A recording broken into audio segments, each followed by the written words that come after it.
सबसे पहले तो आज मैं बहुत खुश हूँ कि एक ये नई शुरुआत हो रही है छोटे दुकानदारों के लिए, व्यापारियों के लिए, बाज़ारों के लिए, जिनकी तरफ आज तक कोई ध्यान नहीं गया। तो आज जिन जिन लोगों को इन कमीशन का अलग अलग लेवल पे मेंबर बनाया गया है और ये जिम्मेदारी दी गई है, और आज सब लोग जो आए हैं, आप सब लोगों को मैं इस जिम्मेदारी के लिए बहुत बहुत बधाई और बहुत बहुत शुभकामनाएं देता हूँ। हमारी सरकार को 4 साल हो गए। एक बड़ा खूबसूरत दृश्य मैं अभी देख रहा था। इस हॉल में अब जितने लोग आप लोग बैठे हैं, ये कोई हमारी पार्टी के वर्कर नहीं है। ये आप सब लोग इंडिपेंडेंट लोग हैं। जैसे भी बताया गया, कोई किसी मार्केट एसोसिएशन का प्रेसिडेंट है, कोई किसी ट्रेड एसोसिएशन का, sector wise textile tiles association, कोई कहीं से है, कोई कहीं से। आप सब लोग इंडिपेंडेंट लोग हैं। 4 साल सरकार चलाने के बाद कहते हैं कि बड़ी एंटी इनकम्बेंसी आ जाती है। किसी ना किसी वजह से, किसी ना किसी कारण से लोग नाराज हो जाते हैं। इसके पहले कांग्रेस की सरकार थी, उसके पहले अकाली दल की सरकार थी, जिनको इतनी गालियां पड़ती थी 4 साल के बाद।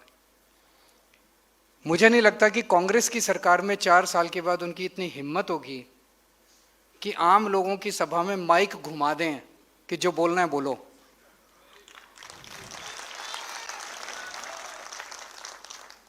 अगर ये कांग्रेस की सरकार में माइक घुमाया होता तो अभी तक कितनी गालियां पड़ती थी। अकाली दल की सरकार में माइक घुमाया होता तो माइक वापस नहीं आता। इतनी गालियां पड़ती। और मैं अभी सुन रहा था बड़े ध्यान से, कोई कह रहा था जी रजिस्ट्री बड़ी शानदार कर दी, कोई कह रहा था जी ये अच्छा कर दिया, ओटीएस अच्छा कर दिया, ये स्कीम अच्छी कर दी। वो सब लोग तारीफ कर रहे हैं।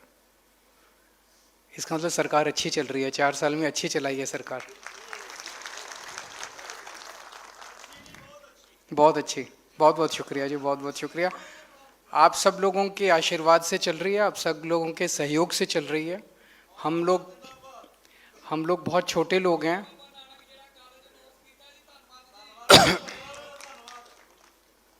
अभी एक साहब ने उधर बोला, बड़ी सही बात बोली। अभी तक हमारे देश के अंदर व्यापारियों को लेके, बिजनेसमैन को लेके एक बड़ी गंदी धारणा है। जितनी सरकारें आई, जितनी पार्टियां आई, सब लोग व्यापारी को चोर समझते हैं। आपने बोला, सब सरकारों को लगता है कि ये चोर हैं, इनसे लूटो, इनको लूट लो। जो सरकार है वो भी ये समझती है और जो पार्टी है वो भी पीछे नोचने में लगी हुई है। सरकार नोचती है टैक्स के जरिए। जीएसटी के पूरा जो रिजीम है, इसको तो हम बदल नहीं सकते। भगवान करे एक दिन हमारी केंद्र में सरकार बने और आप लोगों को जीएसटी से छुटकारा मिला है। हम लोग टैक्स टेररिज्म चल रहा है एक तरह से। एक तरफ सरकार नोचती है आप लोगों को टैक्स के जरिए, और दूसरी तरफ पार्टियां नोचती हैं। उनको केवल आपकी याद आती है चुनाव के टाइम में पैसे नोचने के लिए, डोनेशन के लिए, और पूरा 5 साल आप लोगों से रिश्वत लेने के लिए। तो चोर समझती हैं सारी सरकारें। हम ऐसा नहीं समझते। मैं एक व्यापारी परिवार से आता हूँ, एक व्यापारी का दुख दर्द समझता हूँ। मेरे पिताजी तो नौकरी करते थे, लेकिन मेरे दादाजी, चाचा जी, मेरे नाना, मामे, सब पूरा परिवार हमारा बिजनेस में था। तो मेरे को याद है जब छोटे बच्चे होते थे, गर्मी की छुट्टियों में गांव जाया करते थे। सिवानी गांव है एक, भिवानी में। वहाँ पैदा हुआ मैं और वहाँ से हूँ। तो मेरे चाचा जी की किराने की दुकान थी बस अड्डे पे। तो जब गर्मी की छुट्टियों में जाते थे तो सारा दिन, कई बार ऐसा होता था कि पूरी दुकान मैं ही संभालता था कई कई दिनों तक छुट्टियों में। तो एक दुकानदार की जो पीड़ा है, जो दर्द है उसका, बेचारा 24 घंटे काम करता है, 24 घंटे रात दिन काम करता है, इतने बड़े बड़े रिस्क लेता है। उसके बाद मुश्किल से थोड़ा बहुत पैसा कमाता है। उस पैसे से सरकार को टैक्स देता है, 4 आदमियों को नौकरी देता है, उसी पैसे से अपना परिवार पालता है। और उस पिंड में या उस शहर में जितनी दान पुण्य की एक्टिविटीज होती हैं, सारी उसी के पैसे से चलती हैं, उसी के दान के पैसे से चलती हैं। और फिर भी सरकार सोचती है, पार्टियां सोचती है चोर है ये। तो आपका दर्द समझता हूं। और मैं ये भी समझता हूं कि कोई भी मुल्क, कोई भी देश तब तक तरक्की नहीं कर सकता जब तक अपने छोटे से छोटे दुकानदार की हिफाजत ना कर सके, उसको सहूलियत ना दे सके।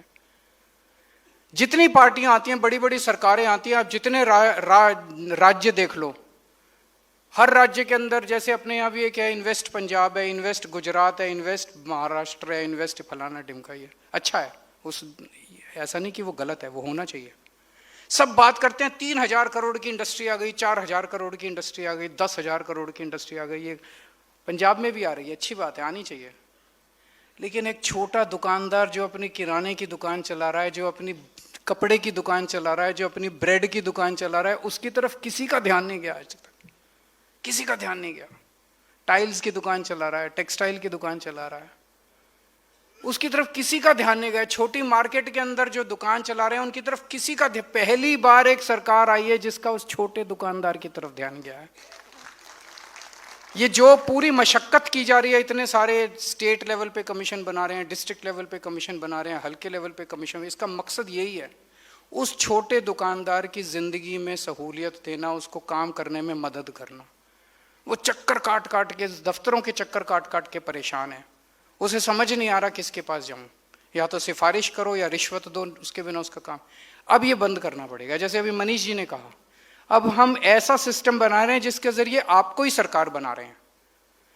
तो ये जो स्टेट लेवल पे एक कमीशन है, फिर डिस्ट्रिक्ट लेवल पे जो सबसे इंपॉर्टेंट इसका टीयर स्ट्रक्चर है, उसमें जो आपका हल्के लेवल का कमीशन है, हल्के लेवल का कमीशन जो है वो, उसमें आपके लोग होंगे, व्यापारी होंगे, और व्यापारी के साथ साथ लोकल पुलिस प्रशासन से होंगे, पुलिस से होंगे, प्रशासन से होंगे, एसडीएम उसका मेंबर है, शायद एसडीएम है, डीएसपी उसके मेंबर हैं, और उनको जिम्मेदारी दी गई कि हर बाजार में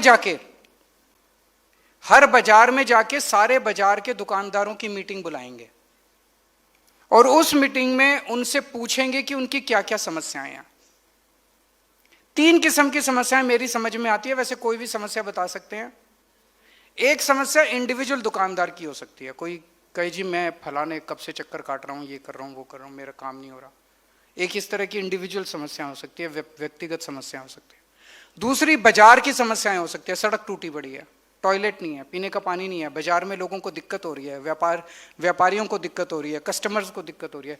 बाजार से रिलेटेड, इंफ्रास्ट्रक्चर रिलेटेड जितनी समस्याएं वो आप बता सकते हैं। वो एमएलए डेवलपमेंट, एमएलए फंड से भी हो जाएंगी, वो प्रशासन के फंड से भी हो जाएंगी, वो तरह तरह की होंगी, बिकॉज प्रशासन भी वहीं। लॉ एंड ऑर्डर की समस्या हो सकती है, आप बता सकते हैं कि यहाँ चोरियां बहुत हो रही हैं जी, चेन स्नैचिंग बहुत हो रही है, पुलिस वाले वहीं बैठे होंगे, उनको उस पर समाधान। 90% समस्याएं आपकी वहीं सॉल्व हो जाएंगी। इसके बाद आपकी पॉलिसी लेवल की समस्याएं हो सकती है जी, सरकार ने ये ओटीएस पॉलिसी जो बनाई ये ठीक नहीं है, इसमें ये कमियां हैं, सरकार को ये पॉलिसी बनानी चाहिए, ऐसी पॉलिसी लानी चाहिए। वो पॉलिसीज को रिकमेंड करेंगे राज्य स्तर के ऊपर, और राज्य स्तर के ऊपर उनका समाधान किया जाएगा। तो मुझे लगता है कि जो ये पूरा ढांचा बनाया गया, हमने बड़ी उम्मीद के साथ बनाया है कि अब छोटे दुकानदारों को इस जितनी भी समस्याएं आती हैं वो सारी समस्याएं, जैसे अभी चीमा साहब ने बताया कि ओटीएस की पॉलिसी थी, वो ओटीएस की पॉलिसी पुराने सरकारों ने बनाई, उनकी नीयत ही नहीं थी उसको लागू करने की, वो ऐसी बनाई जो कभी लागू ही नहीं हो पाई। अब जनता से बात करके, लोगों से बात करके अगर हम पॉलिसीज बनाएंगे तो वो पॉलिसी हमारी लागू भी होगी। जो पॉलिसीज हम बनाएंगे वो आप तक पहुंचाने में भी मदद मिलेगी इन सारे कमीशंस के जरिए। तो मैं आज बहुत खुश हूं कि इन सभी कमीशंस की आज शुरुआत की जा रही है। हमें उम्मीद है कि पहली राउंड ऑफ मीटिंग्स पंजाब के छोटे बड़े सारे बाजारों के अंदर एक राउंड मीटिंग पहले 3 महीने के अंदर कंप्लीट कर ली जाएगी। उसका फिर सारा लेखा जोखा लेंगे, जो on the spot problem solve हो सकती हैं वो ऑन द स्पॉट की जाएंगी, जो राज्य स्तर पे आएंगी उनको राज्य स्तर पे किया जाएगा, और फिर 3 महीने के बाद नेक्स्ट राउंड ऑफ मीटिंग्स आप लोगों के साथ करेंगे। आप लोगों ने अभी तक हमारा बहुत साथ दिया, आप ऐसे ही आगे साथ देते रहें, आशीर्वाद देते रहें, प्यार देते रहें, इसके लिए बहुत बहुत शुक्रिया और बहुत बहुत शुभकामनाएं।